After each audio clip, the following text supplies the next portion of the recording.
Now we'll discuss the OSCE for instruments.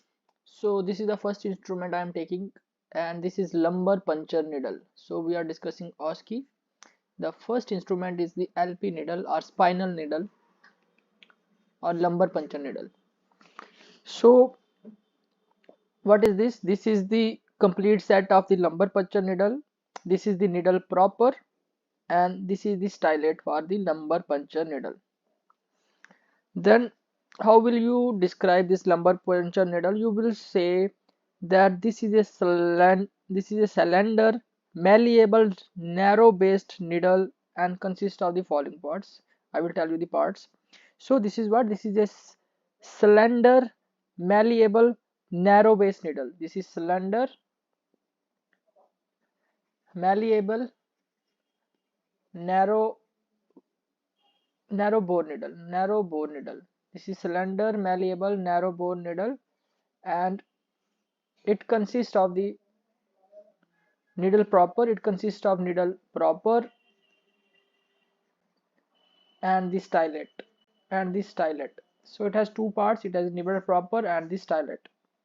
So let's take the needle proper first. So it has two parts, the needle proper and stylet. So we'll discuss what is needle proper. So the needle proper, it is made up of platinum or iridium or German alloy and gives the needle its malleability. But nowadays malleable steel is also used. So needle proper is made up of platinum. It is made up of platinum, gallium. It is made of platinum, iridium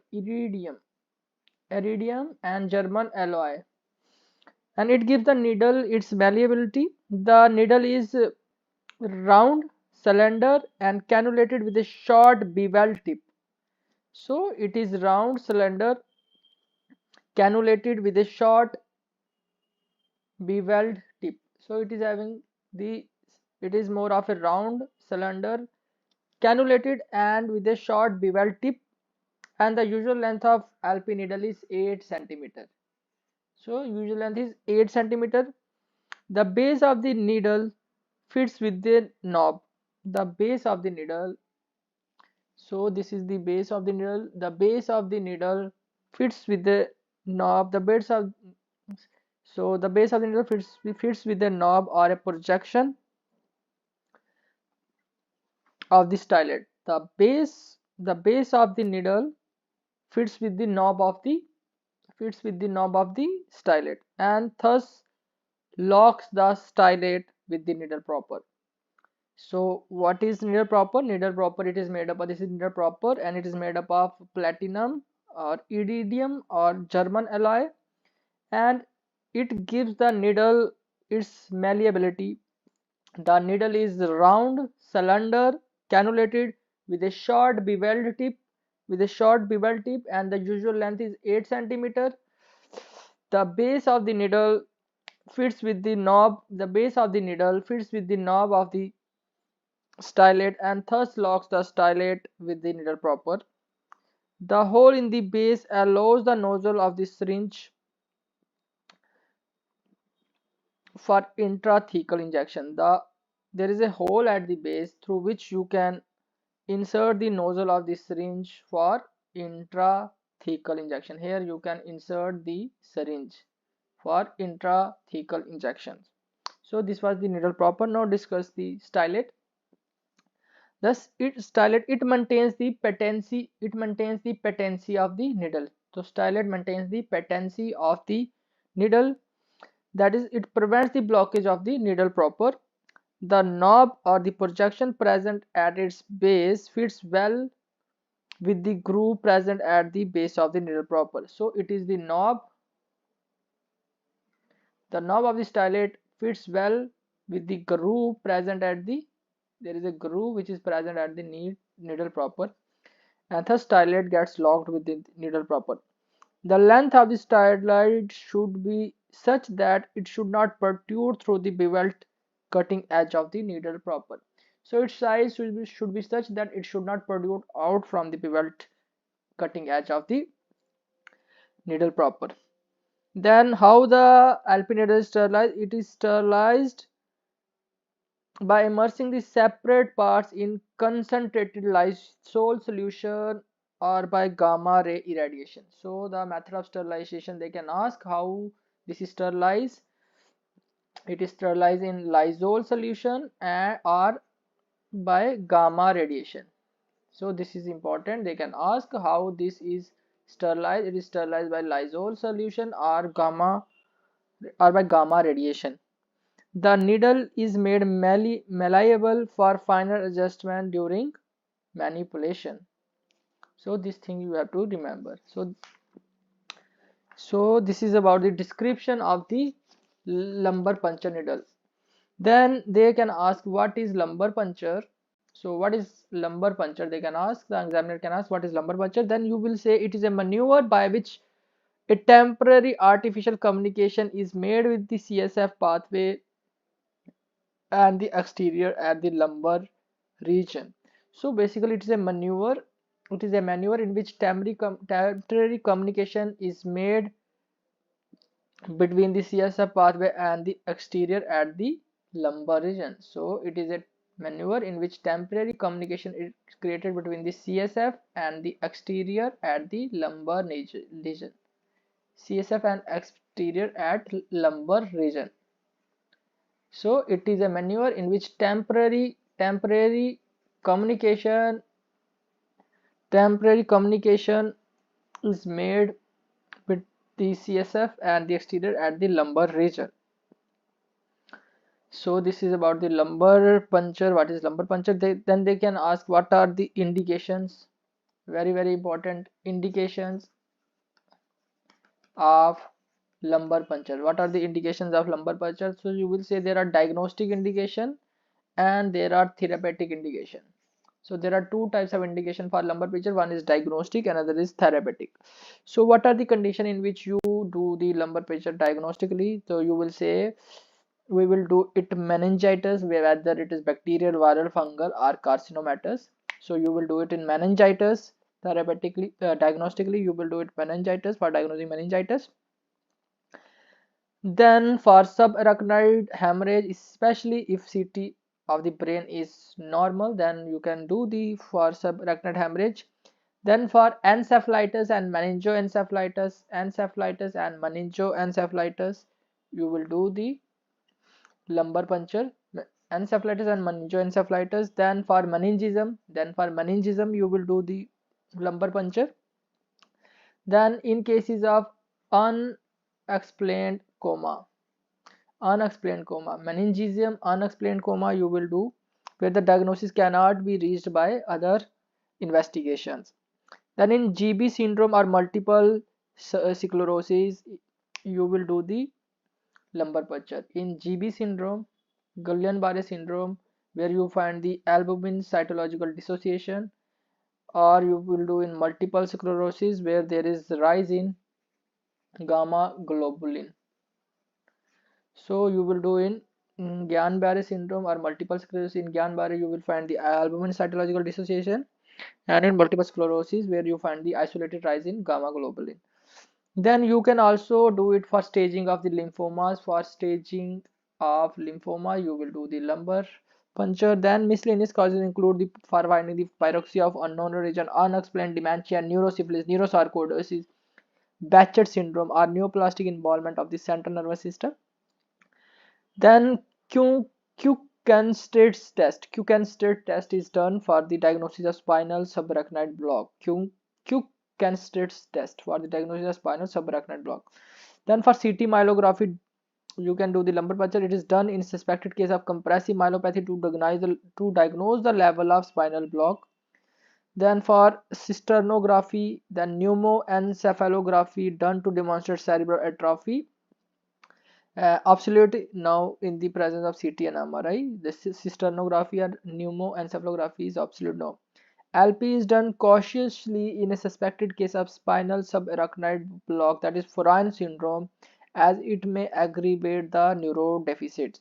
So in a case of Forain syndrome, you should be cautiously doing it because it can aggravate the neurodeficit. So what are the indications of lumbar puncture. One is meningitis, then you can say encephalitis, meningoencephalitis, unexplained coma, staging of the lymphoma, Guillain-Barré syndrome, in which you find the albumin cytological dissociation, multiple sclerosis, where you find the rising gamma globin level, and in cases of staging of lymphoma, and also subarachnoid hemorrhage, where CT of the brain is normal. Then miscellaneous causes include for finding the cause of fever of unknown origin, unexplained dementia, neurosyphilis, neurosarcoidosis, Behcet syndrome, or neoplastic involvement of the central nervous system. Kuchen's test for the diagnosis of spinal subarachnoid block. Then CT myelography done in cases of compressive myelopathy to diagnose the level of spinal block. Then cysternography or pneumoencephalography was done previously, absolute nowadays. Then LP should be done cautiously in the presence of spinal subarachnoid block. So these are the indication, that is the diagnostic indication. Now we'll discuss about the therapeutic indications for LP. So what are the therapeutic indications for doing the lumbar puncture? So you will say for intrathecal administration of methotrexate, in acute lymphoblastic leukemia. So you will insert the methotrexate intrathecally for ALL. Then previously streptomycin was also administered for tuberculous meningitis. Then spinal anesthesia, especially in the operation of lower abdomen or lower limb, or in perineal surgery.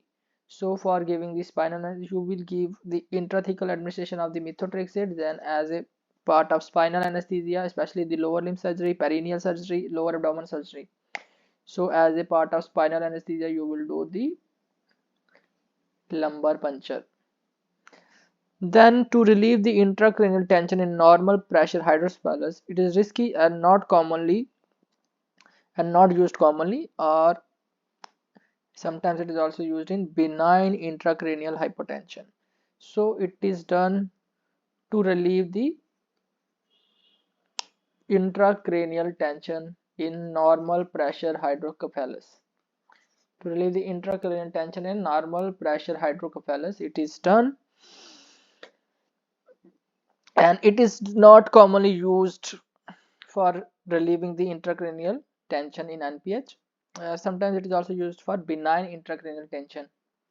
Then while using a drug intrathecally, at first withdraw equal amount of the CSF by Alpine needle and then push the drug slowly with strict asepsis.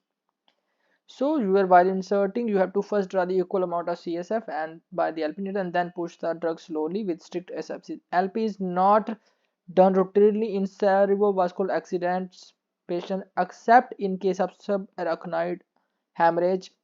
LP should be avoided in infants if possible. So it is not done routinely in a patient of cerebrovascular accidents only, except in case of subarachnoid hemorrhage. LP should be avoided in infants if possible. So these are the therapeutic indication, that is for intrathecal administration of the drug, for spinal anesthesia, for relieving the intracranial tension. So you can remember MRS, MRS for therapeutic indication. So methotrexate administration, relieving the tension, for spinal anesthesia, MRS. Then what are the contraindication of doing the lumbar puncture? What are the contraindication of lumbar puncture? The examiner can ask like this. So you will say, so the contraindication of lumbar puncture is papilledema or any other feature of raised intracranial tension may precipitate cerebral pressure cone syndrome. So ophthalmoscopy is a must before performing the lumbar puncture. So papilledema is a contraindication. Papilledema is a contraindication of doing the lumbar puncture, because if you do it, then there can precipitate the cerebellar pressure cone syndrome. So you can precipitate this. So it is contraindicated in papilledema. Then local sepsis or bed sore. Local sepsis is there or bed sore is there, which can lead to meningitis or echinitis. It should ideally be avoided in the presence of local sepsis. Local sepsis or bed sore, it is avoided. It is contraindicated. LP is contraindicated in papilledema and LP is contraindicated in local sepsis. Then gross bony deformity in the lumbar region or any congenital abnormality like meningocele. So if there is bony deformity or congenital lesion like meningocele is there, then you are not going to do LP. So any bony deformity or meningocele is there, you are not going to do lumbar puncture.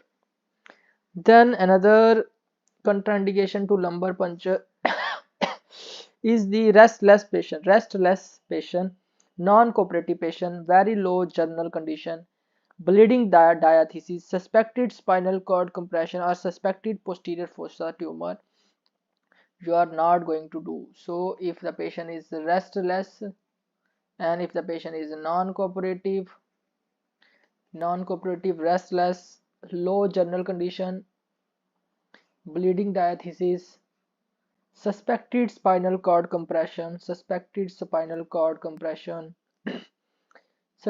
posterior fossa tumor, you are not going to do these things. LP, you are not going to do lumbar puncture. So we'll revise again what are the contraindication for lumbar puncture.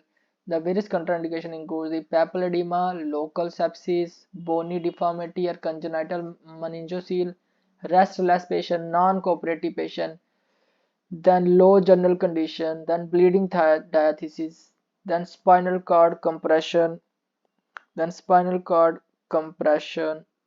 you are not going to do.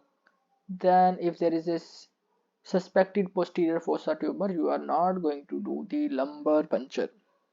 Now the examiner can ask what is cerebellar pressure cone syndrome, cerebellar pressure cone syndrome or cerebellar coning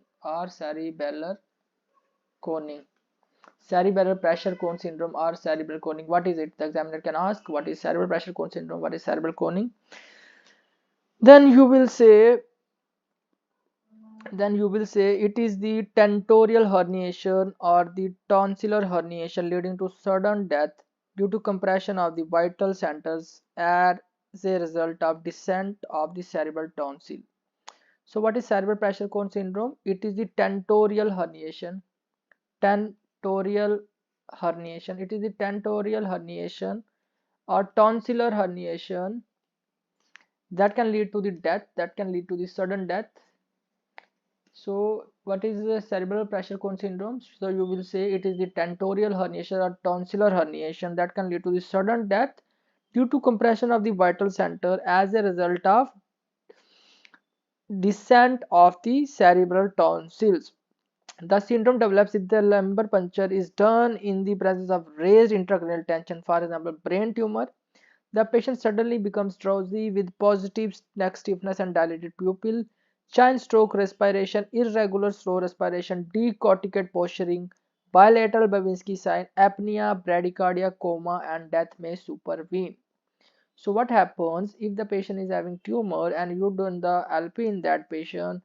That patient becomes immediately drowsy, there may be neck stiffness, dilated pupil will be there, then their respiration becomes giant stroke respiration will be there, and irregular respiration will be there. There will be decorticate posturing, bilateral Babinski sign will be there, then the patient will be having apnea, bradycardia, and coma and death.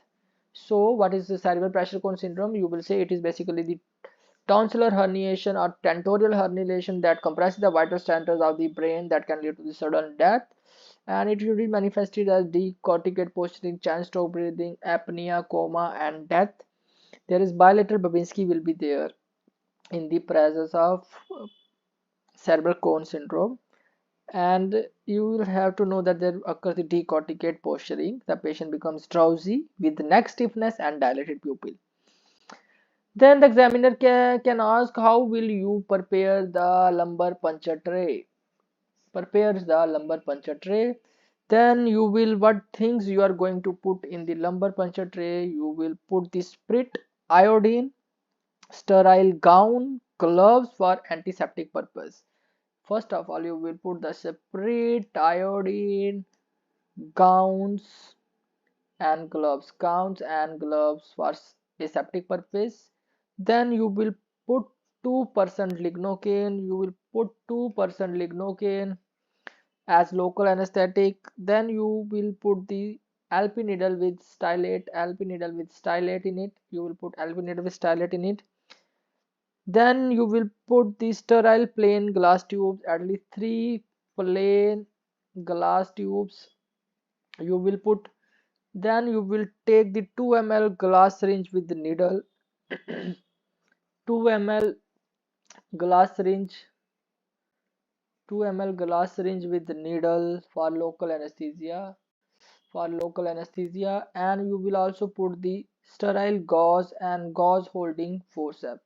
So these things usually forget it: gauze holding forceps and gauze as well. You will put the gauze and gauze holding forceps.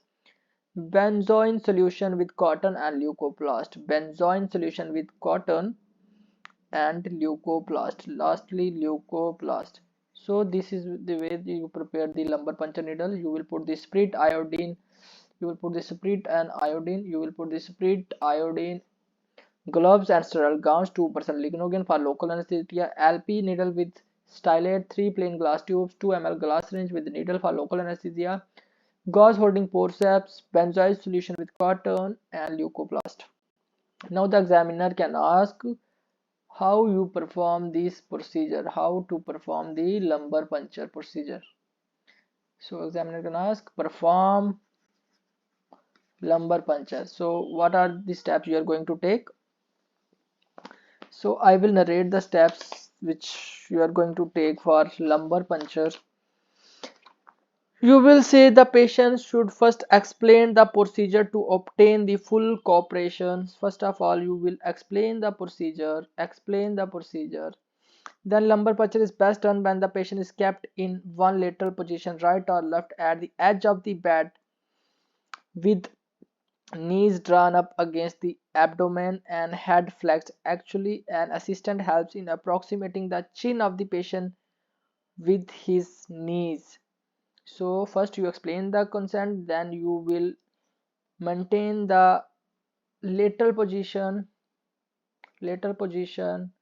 and you will put or drag the knee towards the abdomen, and you will position the knee towards the abdomen and chin towards the knee. The flexure posture helps in increasing the interspinal space on which the success of LP depends. LP may be done in sitting posture of the patient, for example, in lumbar spondylosis. So when you are going to do in sitting position, preferred in lumbar spondylosis.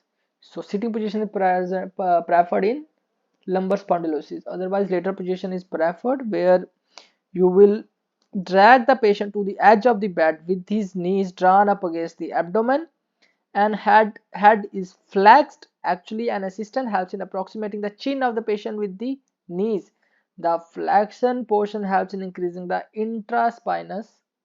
So flexion portion will increase the intraspinous space on which the success of lumbar puncture depends. Then the puncture is usually done between L3 and L4 space, L3 and L4 interspace, half inch on either side of the midline, that is the puncture side, half inch on either side of the midline in the interspace between L3 and L4 vertebra, joining the highest points of the LA crest by a line, and it will pass through the L4 spine. The puncture space just above this line. So what will you do? You will join two lines. You will join two lines that pass through the posterior superior iliac spine and that pass through the L4 vertebra, and it passes through the lumbar 4 spine. It passes through the lumbar 4 spine, L4 spine. You have to puncture the space above this line, just half inch on either side of the midline. Then the spinal cords end at the lower border of the L1 vertebra. The spinal cord ends at the lower border of the L1 vertebra, and thus there is no risk of injuring the cord. A space above or below may also be used in a desperate situation. Then the physician washes his or her hands and wears gloves. Then the puncture side is properly cleaned with spirit iodine, and again spirit. How the method of cleaning? You will first apply the spirit, then you will apply the iodine, and again then you will apply the spirit iodine spirit. From center to outward you will move, from center to outward, and from above to downward, then and from above to downward.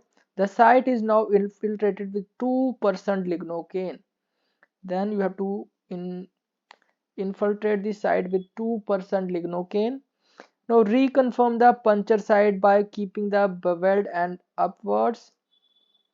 Reconfirm the puncture site keeping the beveled end upwards. Beveled end should be upwards. Beveled end upwards. Beveled end should be upwards. The Alpine needle with the stylet in position. It is introduced a bit obliquely in upward and forward direction. Oblique introduction will not cause any injury to the theca by corkscrew movement.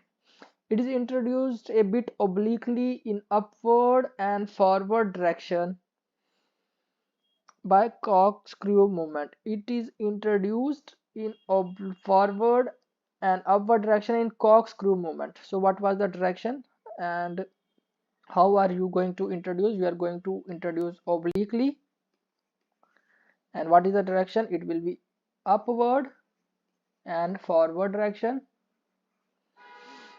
and by corkscrew movement. Beveled end should be upward. In the oblique directly you will go in upward and forward direction by the corkscrew movement. The ligament flavum is passed and the destination of spinal subarachnoid space is indicated by the sudden loss of resistance, that is the penetration of the dura mater, and is actually confirmed by CSF coming out drop by drop when the stylet is withdrawn. The needle passes through the skin, interspinous ligament flavum, the dura mater and the arachnoid mater, and then you reach the subarachnoid space. So when you reach the subarachnoid space, it is indicated by the sudden loss of resistance, that is the penetration of the dura mater, and is actually confirmed by the CSF coming out drop by drop when the stylet is withdrawn. If the CSF does not come out, slightly rotate the needle and introduce it inwards slightly. The rate of flow of CSF is noted and is collected in 3 sterile test tubes, each containing minimal 10 drops to maximum 2 ml. Each should contain 10 drops to maximum 2 ml. Each should contain minimum 10 drops to maximum 2 ml. The stylet is reinserted and the LP needle is withdrawn. The site is now sealed with tincture, benzoin solution and leucoplast. The stylet is reinserted and the LP needle is withdrawn, The stylet is reinserted and the started is reinserted and LP needle is withdrawn, and the site is covered with tincture benzoate solution and leucoplast. Manometric study may be done prior to the collection of CSF. The CSF pressure rises and falls with respiration and heartbeat and rises on coughing. So in this way you perform the lumbar puncture. So this is how you perform the lumbar puncture. So the examiner can ask, okay, you have done the lumbar puncture, so what is the management of post lumbar puncture period? So what is the management of post LP period? So what you will ask the patient to keep in bed for next 8 to 12 hours. Remain in bed under observation for next 8 to 12 hours. Remain in bed under observation for 8 to 12 hours. Plenty of water to drink to prevent the post lumbar puncture headache. So we'll ask him to drink plenty of water to prevent the post lumbar puncture headache. Then foot end of the bed is raised with no pillow below the head to prevent the post lumbar puncture headache. You can ask him to raise the foot end of the bed. Is raised with no pillow below the head. Foot end of the bed is raised foot end of the bed. This is how you manage the post lumbar puncture period. Then the examiner can ask what are the complications of lumbar puncture. So what are the complications of lumbar puncture, examiner can ask. Then you will say, sir, there can be traumatic puncture, trauma to the vessel, nerve or intervertebral disc can occur. So there can be traumatic puncture, that is puncture to the nerves, vessels and intervertebral disc. Trauma to the nerve, vessel and intervertebral disc can occur. This is traumatic puncture can occur, sir. Then you will say, okay, this is good. Then there is another complication, that is the post LP headache can occur, post lumbar puncture headache can occur. Then coning or cerebral pressure cone syndrome, we already discussed. Coning or cerebellar pressure cone syndrome, this it can occur. It is the complication of lumbar puncture. Then breaking of the needle, it can also occur. Breaking of the needle, it can also occur in lumbar puncture. Then introduction of infection like meningitis and arachniditis. So infection can occur. Introduction of infection like meningitis, arachniditis can occur. Then bleeding due to puncture of the paravertebral venous plexus. So bleeding can occur because of puncture of the paravertebral venous plexus. So bleeding can occur because of the puncture of the paravertebral venous plexus. And also one more complication is the low backache. Low backache can occur. Then aggravation of root pain and signs of cord compression in the presence of spinal cord tumor. So root pain and signs of cord compression in the presence of spinal cord tumor. So what are the complication of lumbar puncture? You will say, sir, the complication of lumbar puncture, it could be the traumatic puncture which can lead to the injury to the nerves, vessels and intervertebral disc, or sometimes the post lumbar puncture headache can occur. Then there is coning or cerebral pressure coning syndrome can occur. Then there is chance of breaking of the needle. Then introduction of infection. Then bleeding, like bleeding occurs because of the injury to the paravertebral venous plexus. Then low backache, root pain and signs of cord compression if there is spinal cord tumor. So these are the various complications of your lumbar puncture. So these are the complications of lumbar puncture. Then the examiner can ask, what is post LP headache, post lumbar puncture headache? What is post lumbar puncture headache? Examiner can ask what is post lumbar puncture headache. Then what will you say? You will say This usually occurs in patients where LP is done with normal intracranial tension. So post-lumbar puncture headache occurs in those patients when the LP is done with normal intracranial tension. The headache is usually bifrontal and occipital, and is appearing within 4 hours and stays for a few hours to few days and is enhanced on assuming sitting or standing posture. So it is the headache which occurs when LP is done with normal intracranial tension. Usually the headache is bifrontal or occipital, and it usually appears within 4 hours and it remains for few hours to days, and it are aggravated or standing position. So it is aggravated by sitting and standing position. It is due to the low intracranial tension produced as a result of, so it occurs because of the low intracranial tension which is produced as a result of withdrawal of the CS. So why does this happen? So it is because of the low intracranial tension which is being produced due to CSF withdrawal. By the lumbar puncture we withdraw the CSF and the pressure falls, so it is due to the low intracranial tension. And also continuous CSF leak through the puncture site. One is CSF withdrawal, another is continuous CSF leak from the puncture sites in the theca. So continuous CSF leak from the puncture site. So these are the two reasons why there is post LP headache. First, there is CSF withdrawal, another is CSF leak in from the puncture site.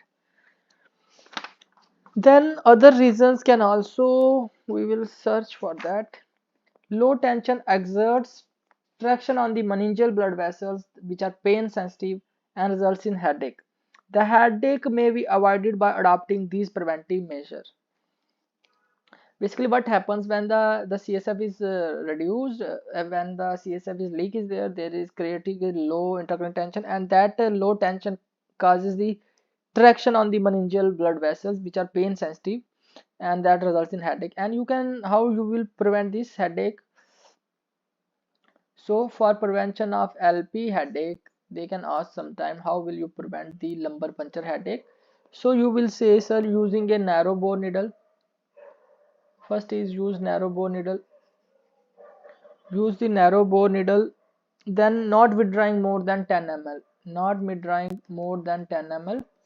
Ideally should be kept less than 10 ml. Then oblique introduction of the needle.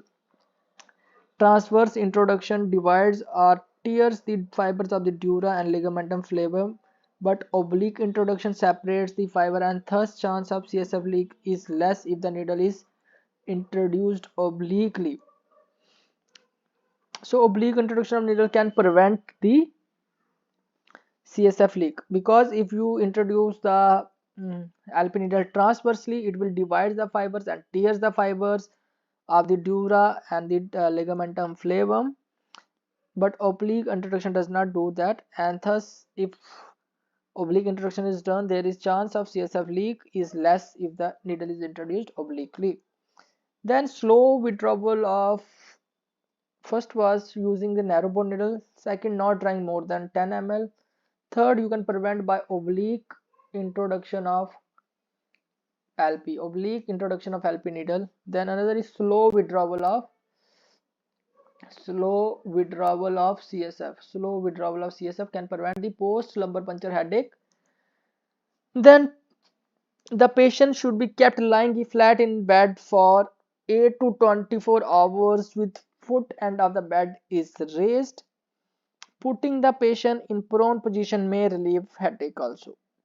So you will advise bed rest to the patient for at least 8 to 24 hours, and prone positioning may relieve headache. If there is headache, prone positioning you can do. Then treatment of headache is done by drinking large amount of water. You will tell the patient to drink large amount of water and you can give the NSAID also, application of NSAID also. So how can you prevent?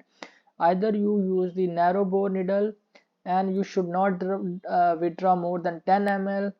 Then oblique introduction of the LP needle will prevent the CSF leak. Slow withdrawal will also be helpful. Bed rest for 8 to 24 hours. Large amount of water to drink and NSAID you can give.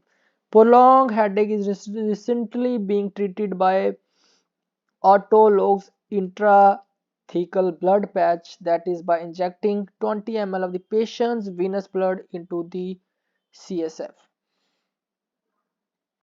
So you can also apply the autologous intrathecal intrathecal blood patch. You can apply the autologous intrathecal blood patch, that is you introduce the venous blood into the CSF.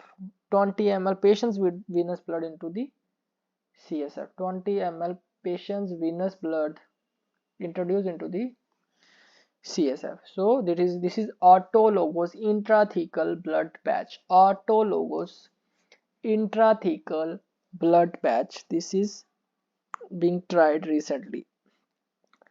Then the question comes, how much CSF should be withdrawn at a time?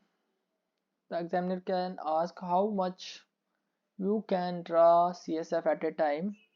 So you will say for diagnostic purposes 5 to 8 ml for diagnostic purposes, and for therapeutic purposes you can draw 10 to 20 ml. 10 to 20 ml for therapeutic purposes. The amount of drug in volume should be measured first, and then the same amount of CSF is withdrawn. Now the drug is pushed into the subarachnoid space after fitting a syringe with the LP needle. So if you are injecting any drug, the same amount of CSF first you withdraw, and then you will introduce the drug into the subarachnoid space. So this is how much CSF you withdraw. For diagnostic 5 to 8 ml, for therapeutic is 10 to 20 ml. What are the advantages of thick bore needle? Thick bore needle, what are the advantages and disadvantages of thick bore needle? Advantages and disadvantages. So advantages and disadvantages. The advantages of thick bore needle, that it helps in drying thick purulent material in pyogenic meningitis. If it is thick bore needle, you will withdraw the thick purulent material. You can draw the thick purulent material in pyogenic meningitis if it is thick bore needle. This is the advantage. But disadvantage is that post LP headache and cerebral pressure cone syndrome may develop as large amount of CSF may be withdrawn. So there is a risk of post LP headache. So disadvantage of thick bore needle is post LP headache and cerebral coning syndrome. Cerebral coning syndrome and post LP headache, if this is the disadvantage of thick bore needle. So another question comes, what is dry tap? What is dry tap, sir? Tell me what is dry tap. When the CSF does not come out through LP needle, so it is the dry tap. When the CSF does not come out, you should think of faulty technique. Needle is not in the subarachnoid space, incorrect position of the patient, or the needle blockage. If the needle is blocked, insert the stylet again to dislodge any dural flap if present. So the dry tap, the cause could be faulty technique, improper positioning, or the needle blockage. So this is the first reason for dry tap: faulty technique, improper positioning of the patient, or the needle block is there. Then other causes of dry tap is could be spinal subarachnoid block, subarachnoid block. Then presence of very thick pus. If there is thick pus present, then also the LP does not work. Thick pus is there. Then lumbar puncture space is filled with neoplastic tissue or obliterated by adhesive arachnoiditis. or if the space being filled up with neoplastic space is filled up with neoplastic tissues or neoplastic tissue or obliterated by adhesive arachniditis or obliterated by adhesive arachniditis. So there is dry tap. Then other lesion is obstruction near the foramen magnum as a result of basal meningitis. So obstruction near the foramen magnum, obstruction near the foramen magnum as a result of basal meningitis. So obstruction near foramen magnum as a result of basal meningitis. Another reason for dry tap. Then lipoma dermoid may be present in a case of spina bifida. Spina bifida. Lipoma or dermoid may be present in the case of spina bifida. Lipoma or dermoid may be present, so it doesn't come out. So these are the dry tap. Reason for dry tap is faulty, improper positioning, needle block, spinal subarachnoid block, very thick pus, space filled with neoplastic tissue, or obliterated adhesive arachniditis. Then obstruction near the foramen magnum as a result of basal meningitis, or in cases of lipoma dermoid may be present in the presence of spina bifida. Then the examiner can ask one more question, is that what is bloody tap? So what is bloody tap? Can you tell me what is bloody tap? So it is injury to the meningeal vessel resulting in CSF mixed with blood, which may be easily confused with subarachnoid hemorrhage. So it is due to the injury to the CSF mixed with blood. CSF mixed with blood. It is due to the injury to the meningeal vessels. Meningeal vessels. So there is CSF mixed with blood. It is due to the injury to the meningeal vessels. So this is bloody tap. Then comes one more question, and it is what is Cook cans Cook and Studs test? What is Cook and Studs test? Cook and Studs test. So this test detects the patency of the CSF pathway. So why you are doing this here? It is detecting the patency of the CSF pathway. So it is detecting the patency of the CSF pathway. So it is done along with the lumbar puncture. The rise of CSF pressure is noted, which is normally more than 40 millimeter of CSF or water after the compression of the internal jugular vein. So this is negative test. So as there is rise of CSF pressure more than 40 millimeter of water after the compression of the internal jugular vein, it is negative test. If the rate of flow of the CSF is not increased after either the jugular venous compression, the test is declared positive. CSF pressure is usually detected by a spinal manometer. A positive test is obtained after complete spinal block. Partial block gives negative test. The spinal block may result from arachniditis, meningioma, or neurofibroma, or vertebral disease after compression. So this test is positive in spinal block.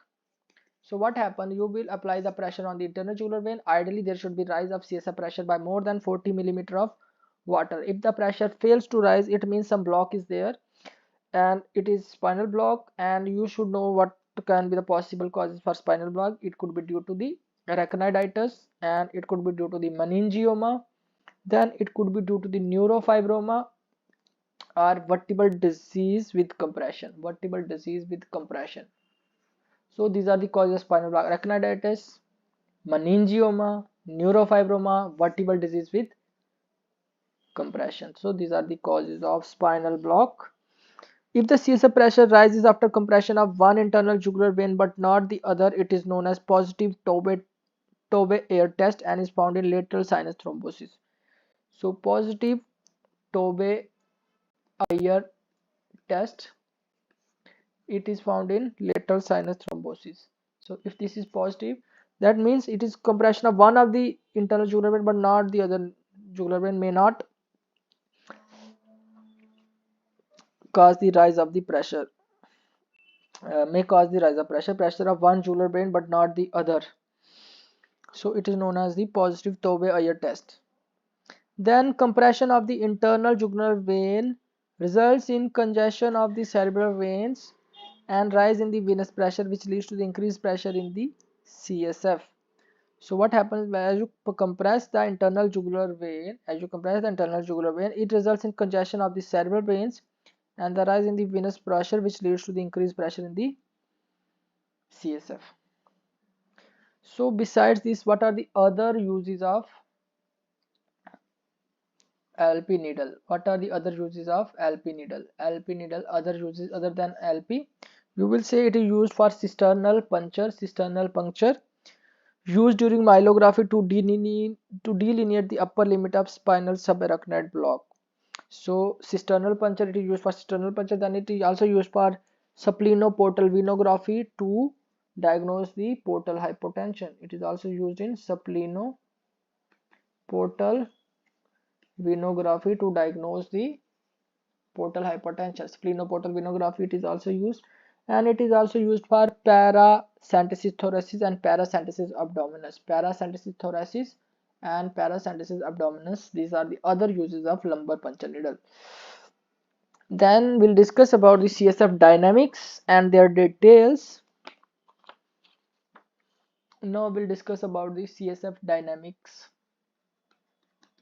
CSF dynamics and their details. So CSF is found by the choroid plexus of the lateral ventricle, third ventricle and the fourth ventricle. Now we'll tell the CSF circulates from the choroid plexus of the lateral ventricles and enter the foramen Monro, reaches the third ventricle. From the third ventricle, it goes through aqueduct of Sylvis, reaches the fourth ventricle in the medulla, and where it is through foramen Magendie and Luschka, it comes out in the cisterna magna, cisterna pontis, cerebral and spinal subarachnoid space. CSF is absorbed into the venous sinuses by the arachnoid villi. So basically from the lateral ventricles, it follows the pathway, whereas it is the fourth ventricle. From there it goes out into the subarachnoid space in the absorbed by the arachnoid villi. So what are the functions of the CSF? CSF acts as a buffer or as a cushion between CSF and the bones. It also supplies nutrition to the nerve tissue and removes end products of the neuronal metabolism. So it acts as a buffer and cushion between the CNS and the bones. It also supplies nutrition to the nervous tissue and removes the end products of the neuronal metabolism. So what is the normal amount of CSF? The normal amount of CSF is 100 to 150 ml. This is the normal amount of the CSF, and daily formation of CSF is about 1.5 liter. So daily amount is 1.5 liter. Then what is the pressure of the CSF? In lying down position, it is about 60 to 150 in lying down. 60 to 150 millimeter of CSF or millimeter of water, or 150 to 250 in standing position. 60 to 150 in lying down and 150 to 250 in sitting position, millimeter of CSF. Roughly the normal CSF pressure is equivalent to 1 drop per second on lumbar puncture. What is the normal color? Color is crystal clear or colorless. pH is 7.31 to 7.34 and specific gravity is 7007 respectively, and osmolality is 292 to 297. What is the osmolality? Is 292 to 297, and the pH is 7.31 to 7.34 and the specific gravity is 1007. The proteins in the CSF is about 20 to 40% and the sugar is 40 to 80%. Sugar is 40 to 80%, usually 2/3 of the random blood sugar, and chloride is 720 to 750 and the chloride is 720 to 750 milligram percent. 720 to 750. Cells are 0 to 0.025 cells are there, and all are mononuclear cells. All are mononuclear cells. 0 to 5 cells per millimeter cube, out of which 70% are lymphocyte and 30% are monocyte. All are mononuclear cells. 0 to 5 all are mononuclear cells, 70% lymphocyte, 30% monocyte. Then bacteriologically sterile oligoclonal bands are negative. Oligoclonal bands are negative in the CSF. Then CSF IgG index. What is CSF IgG index?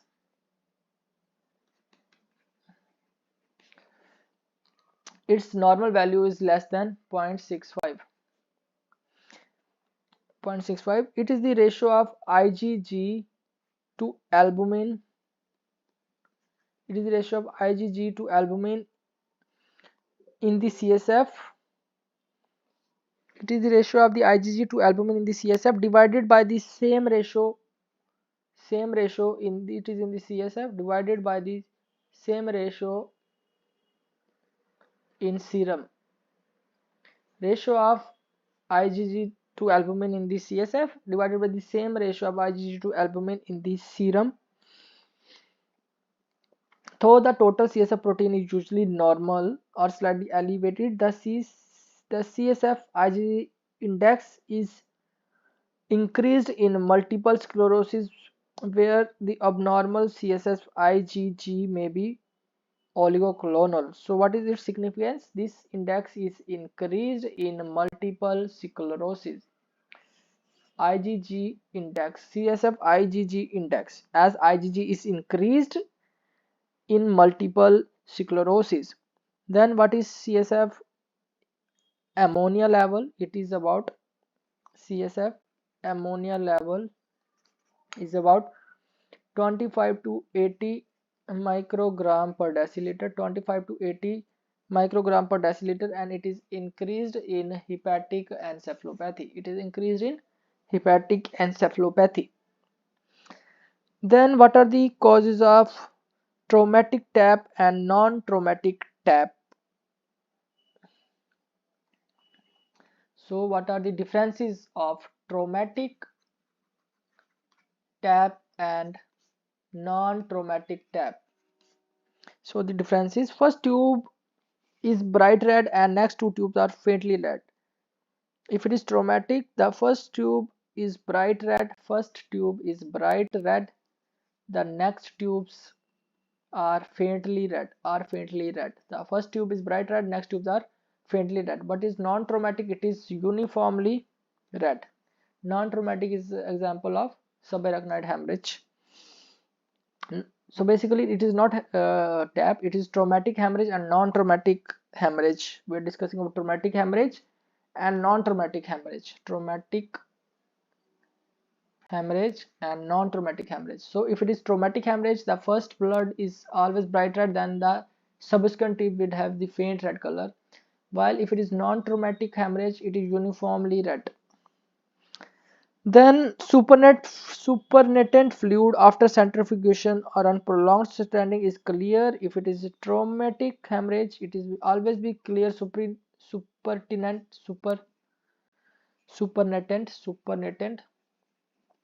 is clear. If there is trauma, it is yellow or xanthochromic, supernatant if it is non-traumatic hemorrhage. Then shape of the RBC is normal if it is traumatic hemorrhage, and shape is crenated if it is non-traumatic hemorrhage. Then coagulation occurs if it is traumatic hemorrhage, while it does not occur if it is non-traumatic hemorrhage, does not occur. Then how the examination of CSF is done. Another question examiner can ask, how examination of CSF done? How you will do the examination of CSF? First of all, you will see the physical appearance. That is the pressure, color, fibrin clot. Then biochemically you will see the protein, sugar, chloride concentration. Then cytologically you will see the number and types of the cells are analyzed, whether polymorphonuclear or lymphocytic pleocytosis present or not, polymorphs are there or not. Bacteriological includes staining and culture. Then serological test in the form of VDRL Khan test Weizmann reaction may be helpful in the diagnosis of neurosyphilis. So for neurosyphilis, VDRL Khan test Weizmann reaction. Then special tests you can do is Lange's colloidal gold curve reaction. Positive reaction indicates high globulin content of the CSF. So high globulin content is detected by Lange's colloidal gold curve reaction. Lange's colloidal gold curve reaction will detect the positive high globulin content in CSF, and it is positive in tabes dorsal. It is also called as tabetic curve. Then generalized paralysis of insane shows parietic curve, and in meningitis you will get the meningitic curve. PCR for detection of DNA sequence of different bacteria or mycobacterial tuberculosis is done. Adenosine D- activity is determined to rule out tubercular meningitis. So this is the examination in brief of CSF. Then can an IV needle serve the purpose of lumbar puncture? Can an IV needle done the purpose of lumbar puncture? Yes, in dire emergency. In the absence of Alpine needle, you can do. Yes, in dire emergency, in the absence of Alpine needle, you can use the IV needle. Nowadays, very slender, highly malleable, disposable Alpine needle is available, which are used by the anesthetics in spinal anesthesia. Nowadays, very slender, highly malleable, disposable Alpine needle is available, which are used by the anesthetics in spinal anesthesia. Now, while performing Alpine needle, how do you identify a suspect different diseases while performing Alpine needle? So while performing LP, how you are going to suspect different diseases? So difficulty in flexing the neck of the patient at the beginning, it indicates the presence of neck stiffness. It could be due to meningism, subarachnoid hemorrhage, cerebral malaria, meningoencephalitis. So as you try to flex, the patient will not allow you the flexion. So there is difficulty in flexion.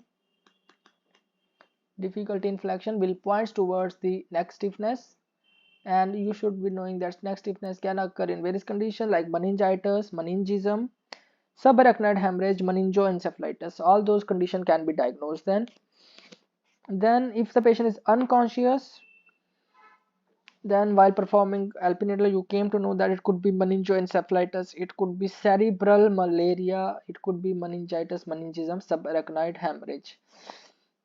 In all the conditions, you are getting cerebral malaria, meningitis, meningism, subarachnoid hemorrhage. Then CSF coming out at a flow rate of more than 1 drop per second.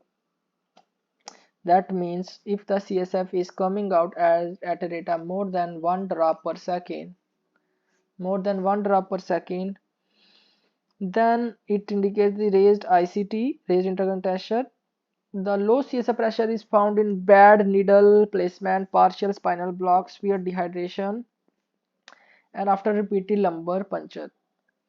If the pressure is high, then you can think of all the raised ICT causes, and if the pressure is low, then you should be knowing that it could be dehydration, spinal block, if the repeated LP has been done,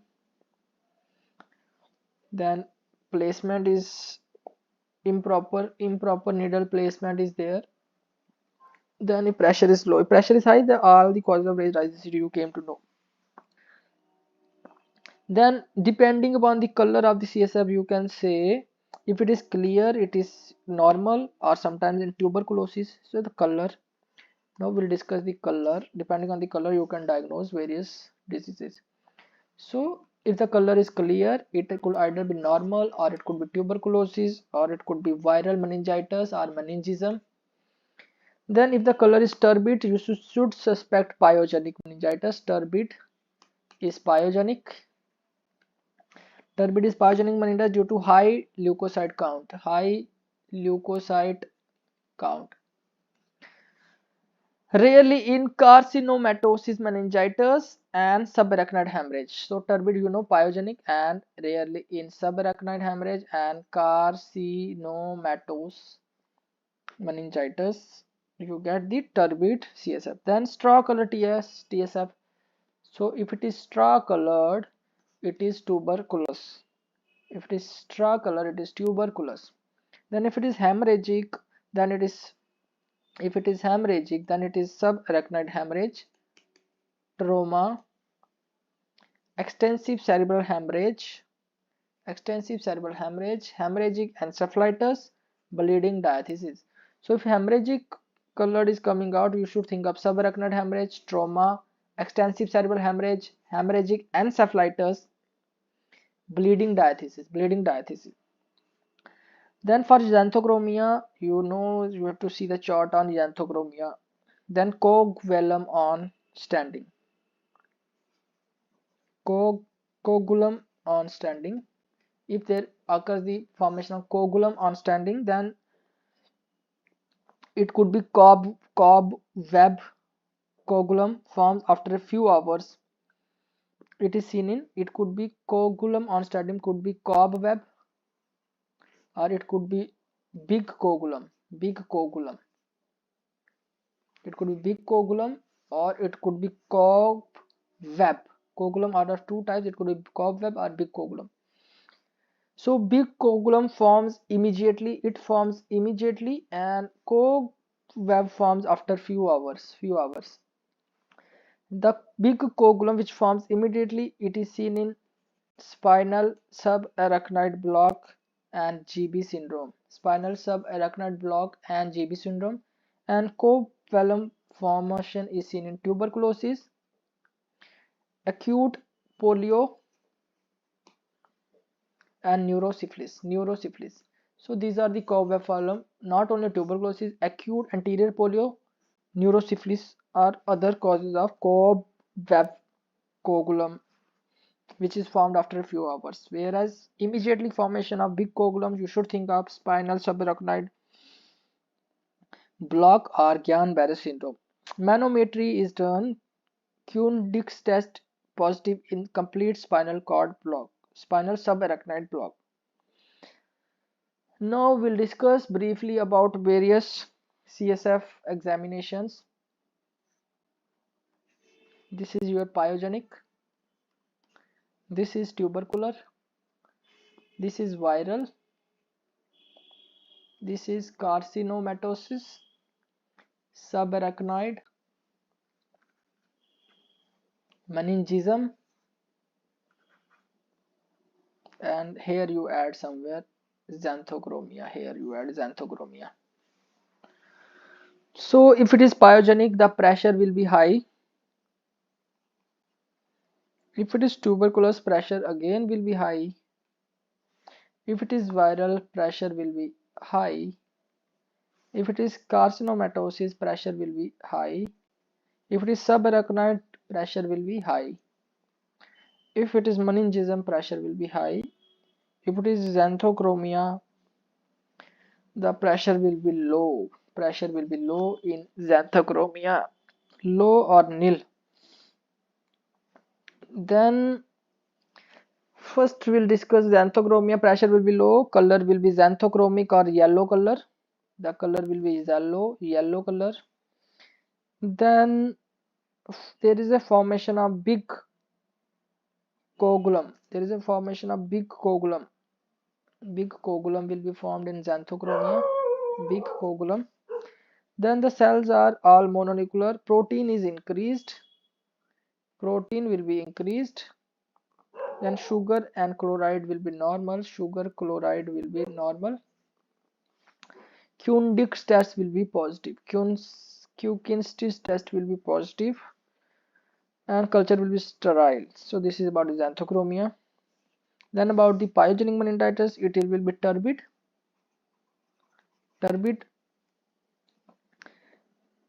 Total cells will be increased. It is about those 200 to 500, predominantly polymorphonuclear cells. Protein is increased, sugar is low. Sugar is very low. Protein is increased. Chloride is a bit reduced. Gram stain positive. Diplococci are positive cocci in pairs, you can see in gram stain. Then if it is tuberculous, pyogenic was turbid, tuberculous was clear, it will be clear. And there will be formation of cobweb coagulum will be formed. Cells again will be increased, predominantly lymphocytics will be there, lymphocytes will be there. Protein is increased, sugar is low, chloride is low. Ordinary culture shows no growth. Ordinary culture shows no growth. Cobweb coagulum indicates the presence of mild to moderate rise of protein along with fibrinogen in the CSF. Protein and fibrinogen is in the CSF. That's why cobweb coagulum is being formed. Then viral meningitis. Color again clear, like that of tuberculosis. Color will be clear. Then total cells is increased. Predominant lymphocytic may be mixed. Protein is increased. Sugar is normal or chloride is also normal. Ordinary culture is sterile.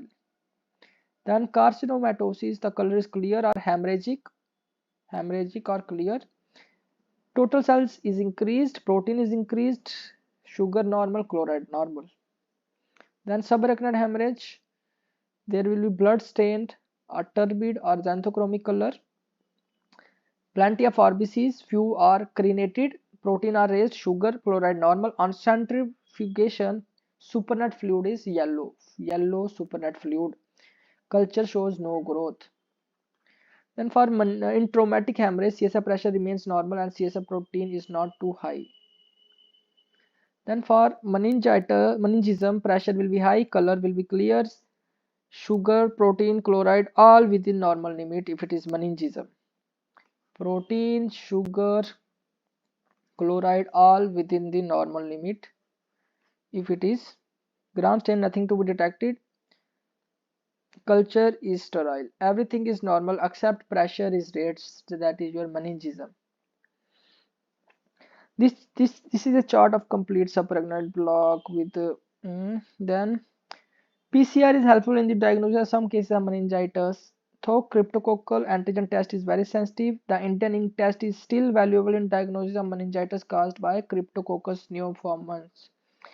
A note to be made here, the lumbar puncture is a very important bedside diagnostic tool, though nowadays radio diagnosis, for example CT, MRI scan is gaining importance over this age-old practice. So Alpine Needle is a very important bedside diagnostic tool. So this is about lumbar puncture.